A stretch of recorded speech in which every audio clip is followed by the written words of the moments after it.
everyone, welcome to the first episode of the Feminist Agenda. This will just be a brief introduction to myself, to this project, and kind of why I made this series and why I think feminism is a relevant part of today's conversation. So I'll just be kind of going through why I think this is really important.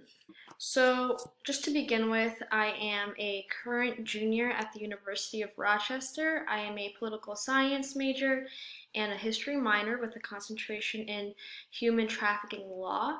I am also a collegiate athlete on the cross country and track and field teams at U of R. So, just for full disclosure, all of the information that I put together for this series is actually coming from two courses that I took this past semester, one being History of Feminisms with Dr. Tanya Bagniecheva, and the other one being a history course called Wives, Witches, and Wenches, Women in American History with Professor Brianna Theobald. So every text that I'm going to be referencing came from these two classes. I kind of combined the material from both classes to make a very synchronized, kind of accessible series. And also, if you want to reference any of the texts or readings that I'm going to be talking about, you can find them digitally under the Tools tab on this website. So feel free to check that out for yourself if you want to follow along. So now I want to get into why I made this series and why I think this availability is important. So I believe that knowledge is power, and with that power comes the ability and the agency to make choices for yourself. So learning about women, their unique and diverse experiences, philosophies, and history is key to understanding the essence of human existence, and it provides us the critical thinking tools to assess even the most ingrained ideas we may have about gender, masculinity, femininity, what that even means. And basically allows us to really critique and choose what we want to believe in, how we want to act. It really gives us that freedom. Furthermore, feminist thought is a lens through which any structure can be analyzed, whether it be economic, political, or social. And for that reason, I believe that all people should be equipped with this analytical tool, regardless of gender, socioeconomic background, religion, and politics. It's really a shame that our public education system doesn't really emphasize these kinds of histories, these kinds of theories, but I truly do believe that people it should not be a requisite for people to learn about themselves and the contributions of women and all of the knowledge that is out there that we have put together, unless they have the financial privilege to go to college and take these women's studies courses. A lot of people don't have that opportunity, and I wanted to provide an accessible and free way for that gap to be closed in knowledge and to provide people with that power. So with that, I'm going to talk about why feminism is relevant, how it might apply to your life, to the lives of people around you, and why really this topic and these theories make up the conversation surrounding so many issues that people typically don't even associate with women's issues or feminism.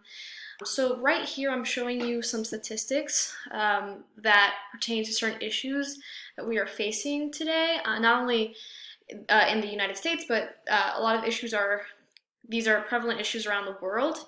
So I just want to draw your attention to a couple of these things, and I'm going to talk about how feminist theory, feminists throughout history have actually tackled each of these issues, and in many ways continue to do so.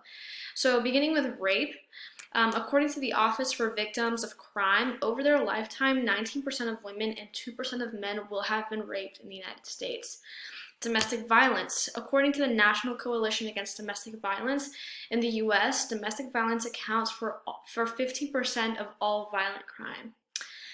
Transphobia. In the 2009 NCAVP report, 17% of all violent crime against LGBTQ+ people was directed specifically to those who identified as transgender, and 11% of that specifically targeted trans women.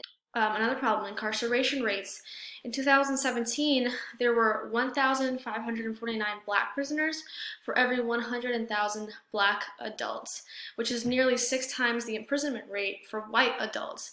This is according to the Pew Research Center. And lastly, according to a BBC report, the amount of force affected by the Australian bushfires this past year was equivalent to 10 million hectares, which is almost the size of the entire country of Britain. So now as we think about these statistics and how they might be relevant to your life, how these things matter to you or are affecting people around you, I now want to show you how feminist discourse has contributed to conversation surrounding these issues, and in many ways, again, continue to do so. And by showing you this, I'm trying to really communicate how this is a prevalent issue we should all really care about. So like I said, I'm going to go into describing some theories. I know some of you may not be familiar with some of the names that I'm going to mention or some of the texts that I'm going to mention, but this whole series will be dedicated to really dissecting those texts. So beginning with rape. Radical feminist Robin Morgan described rape as an act of political terrorism, which was designed consciously and unconsciously to keep an entire people in its place. This was written in 1977. Domestic violence. The Red Stocking Manifesto, written by the Red Stockings of the Women's Liberation Movement, which was a radical feminist group founded in the late 1960s, argued that sexism fueled domestic violence against women because, quote, women are considered inferior beings, their humanity is denied, and their prescribed behavior is enforced by the threat of physical violence. And this was written in 1969. Transgender hate crimes. Postmodern feminist Julia Serrano wrote in her Trans Woman Manifesto, quote, perhaps no sexual minority is more maligned or misunderstood than trans women.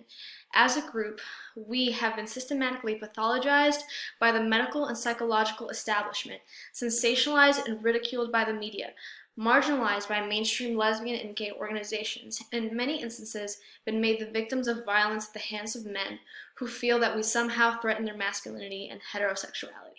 This was written as recent as 2009.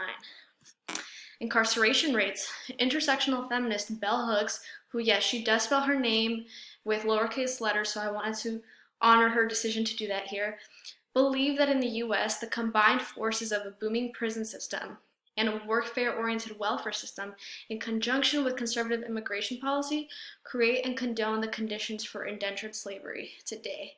And this was written in her book, Feminism is for Everybody, which was published in 2000. And lastly, environmental degradation. Anarchist ecofeminist Yanestra King argued in her book, Feminism and the Revolution of Nature, that, quote, women are a naturalized culture in a culture defined against nature. If nature/culture antagonism is the primary contradiction of our time, it is also what weds feminism and ecology and makes women the historic subject. This was written in 1981. So, as you continue to think about, again, these problems and how feminist theory has contributed to them, I also want to bring your attention to some key questions that this series is going to try to answer.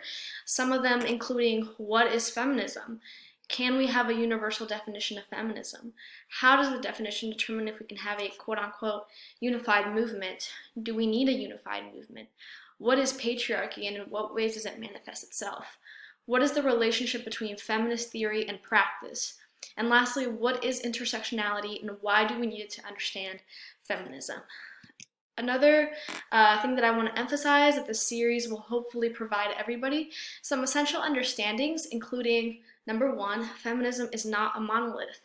A lot of people tend to think of feminism or the feminist movement as one singular unified movement, maybe one singular instance in history where women of all kinds came together for a common goal of finding equality of the sexes. The more we study this and the more we get into this series, I really want to challenge that notion that feminism is a unified unit and a singular movement. It's actually made up of various theories, some of which are conflicting theories, and various movements and waves throughout history.